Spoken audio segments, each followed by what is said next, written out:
This qualifying recap is brought to you by RBR Machine, a quality precision machine shop.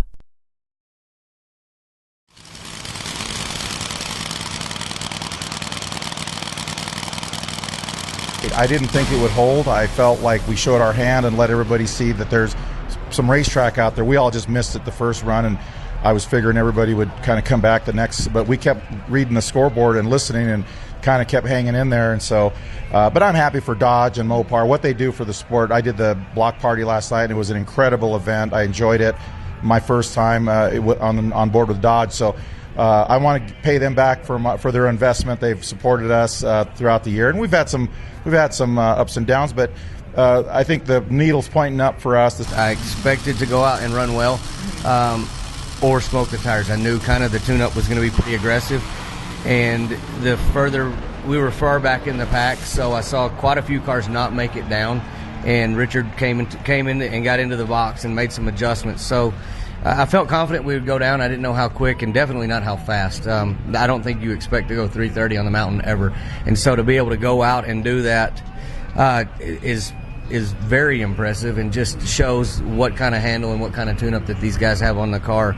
And right now they're hitting the nail on the head every time. And so I'm confident. This place is fun because it's the biggest challenge we have every year. I can't even explain to everybody what it takes to race here. You basically lift the gas cap up and slide a new car underneath it to race at this one race only, and it just takes a lot of effort and a lot of learning, and every year you come here, you need every single run you get to get a little better, learn a little more, and that's what it takes. And we kind of all knew today was probably going to be a practice day for tomorrow and Sunday because of the heat, but that's okay. It's still data that you need. It's still runs you need. And new FXDR motorcycle, I had good expectations for it. We went testing in Indy, and Eddie rode his motorcycle twice. I made a half-track run on his bike, and it was a really bad run on my part because it was set up for his riding style, and I went hard left. But on my motorcycle, that was my first maiden voyage today, and to go low of that session was pretty fantastic. So it's been a lot of hard work to get this motorcycle to this point to be able to debut it here at NHRA Mile-High Nationals. So.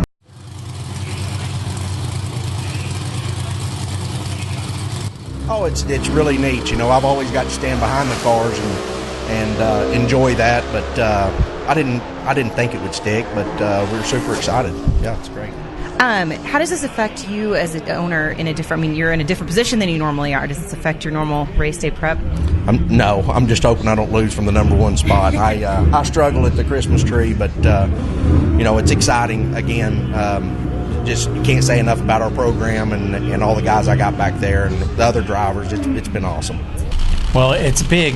We came in here testing some stuff, and yesterday the two runs that we had the different parts on didn't go well. So you have to throw that out. And then the first run today we missed it. And, I'm glad NHRA and the fans stuck this out so we could make another run. You don't want to go into race day, not getting down the track. So that was big for us, but I'll be honest, I don't know that would have stuck. The last four cars were pretty good, and they were probably in a better position to step up than we were. I didn't expect to run that fast. When I saw Angie go the 20, I really thought I could run a 17, maybe a 16. I know we ran a 15 here last year, but the track hasn't been here this weekend. It's just been greasy and all that, but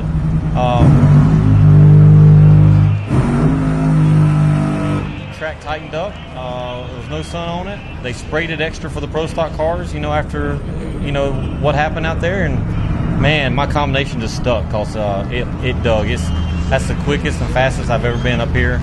We have run well the last three sessions, so the confidence in the car was there for sure, and we saw Jordan Vandergriff go 79, and that's a really good team over there. So I knew that the numbers were out there, and so I saw that car in front of us run, and it did okay. But I got a lot of faith in Richard Hogan and Bobby Lagana. So those guys, they go out and just they've been aggressive, but they've been smart about how they're doing it. So we went out, and it was kind of surprising to see the 73, but more impressive was the 330 last night. So hopefully, the conditions here on the mountain drastically change every year. So hopefully, I don't know what they'll be tomorrow, but I think that they have a good shot at having that tune-up ready. And we just need to go out here and try to do the best that we can. I mean, it's the first race of a 3-race swing, so the Western swing. So we'll just go out and do the best we can and see if we can go some rounds tomorrow.